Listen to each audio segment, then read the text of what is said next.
Raspakovka chek ikkinchi qism. Birinchi qismini albatta profilimda ko'rishingiz mumkin. Xitoydan kelgan tovarlarimni raspakovka qilyapman. Bu shunaqa qolip, kekslar uchun o'zini qolipi. Sifati a'lo darajada kelgan. Ikkinchi narsamiz bu albatta jiyanim uchun shunaqa shirin oyoq kiyim, detskiy narsalarni ham Xitoydan zo'r kачествоda zakaz qilishni o'rganib olsanglar bo'ladi. Ha aytgancha, meni ismim Nigina. 7 ta davlatdan o'zini narxida zakaz qilishlarni o'rgataman. Profilimga albatta obuna bo'lib qo'ying. Bu shunaqa Hermes sumочкamiz va mana shunaqa oppoq kabluk tufli. Buni men inshaalloh to'yimga kiyaman. To'yim aytgancha yaqin kunlarda juda ham chiroyli turar ekan. Oyoq kiyimlar, kstati, Xitoyda biriga bir razmeri to'g'ri keladi. Именно shu oyoq kiyim menga kargosi bilan 140 ming, 130 ming so'mga aylandi. Bu tovarlarimning hammasi menga Xitoydan 10 kunda Easy Cargo orqali yetib keldi. Easy Cargo men uchun eng ishonchli kargo.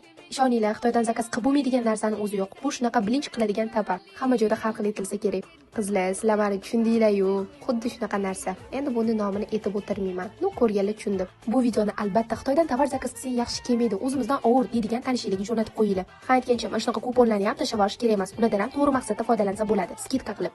Keyingisi yana jiyanimga chiroyli baletgacha shunaqa shirin, ishoninglar, kichkina lekin juda ham kачествоsi zo'r. Ha aytgancha, hozirgi vaqtda mana VIP tarif kursimga skidka ketyapti. VIP tarifda siz 7 ta davlatdan o'zini narxida birinchi qo'l bo'lib arzon va sifatli tovar zakaz qilishni o'rganib olasiz. 500 minglik kursimiz ayni hozirgi vaqtda skidkada 300 ming so'm. Keyingisi mana shunaqa Hermes sumочка. Buni kачествосini shunday videoni o'zida ko'rinib turibdi qizlar. Juda ham chiroyli va sifatli. Keyingisi imенно холодильник uchun shunaqa sut solib qo'yadigan narsa. Qizlar, Xitoyda ham обязательно sifatsiz narsalar ham bo'ladi. Lekin sifatli bilan sifatsizni ajratib to'g'ri zakaz qilishni bilsangiz, tovaringiz har doim sifatli keladi. Даже posudalar ham sinmasdan keladi. Raspakovka chek tugadi. Ha aytgancha, birinchi qismni albatta ko'ring profilimda. Menga obuna bo'lib qo'ying. Poka-poka.